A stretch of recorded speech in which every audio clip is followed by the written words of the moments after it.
अस्सलाम वालेकुम सब वीरां दा की हाल है। तुहाडा अपना वीर ज़मीर अली जी। मैं आया इत्थे गुजरांवाले ते इत्थे एक शादी सी, शादी ते आए हैं।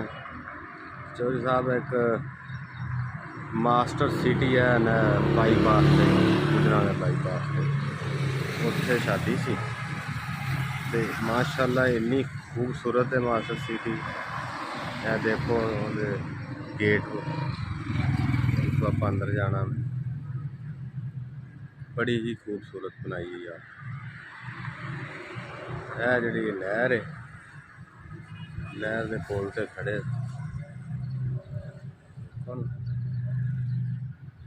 तो थोड़ा जिहा अंदरों भी बखाने हैं, अंदर तक ही हिसाब किताब है।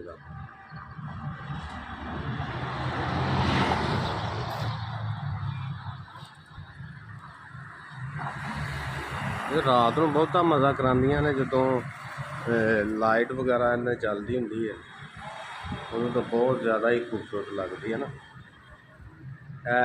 पुल तो इलावा वैसे ही फिरन टुरन वास्ते एक साइड तो बड़ा ज़बरदस्त माहौल बनाया हुआ है इन्होंने। देखो यह पुल है जो साइड से लोगों के वास्ते फिरन टुरन वास्ते जरा बनाया है।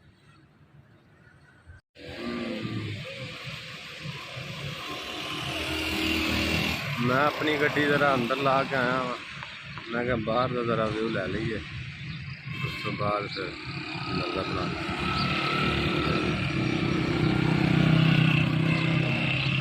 है ना ज़बरदस्त माहौल।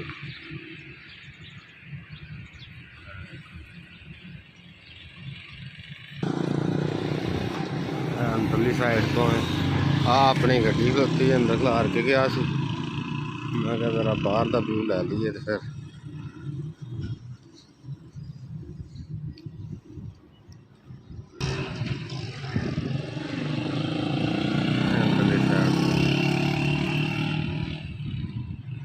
चलो हम तुहानू अगों बहाने हैं।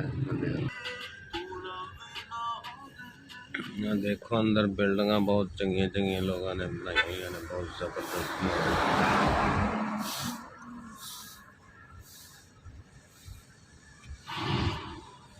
भले ही बच्चन भैया का दिल और आंख पत्थर का है, लेकिन आज भी अपने लोगों के लिए उनके दिल में फीलिंग इमोशन है।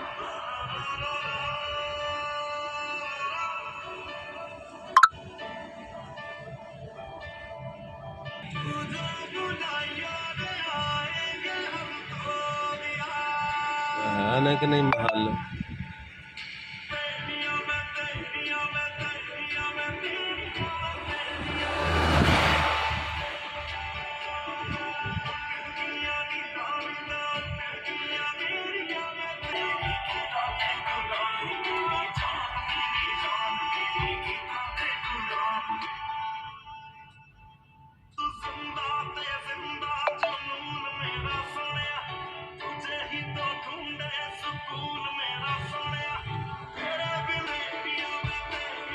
मार्केट भी अपनी है जनाब, पूरे अंदर बैंक भी ते मार्केट दुकाना शकाना जिन्नियां भी ने सारियां दे अंदर ने अपनी।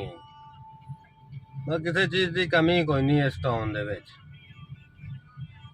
रहन वास्ते बड़ा ज़बरदस्त माहौल है। कश्ती टाइप होटल बन रहा है जिवें कश्ती नहीं होंदी जी, पार्क है चिन्ना में।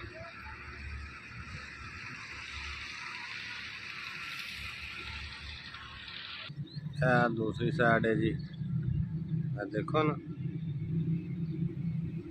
बिल्कुल कश्ती टाइप इन्होंने नक्शा बनाया हुआ है होटल का।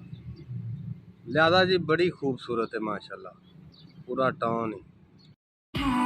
दुनिया दे दस्तूरी साथ तेरा है बतेरा, पूरा कर जरूरी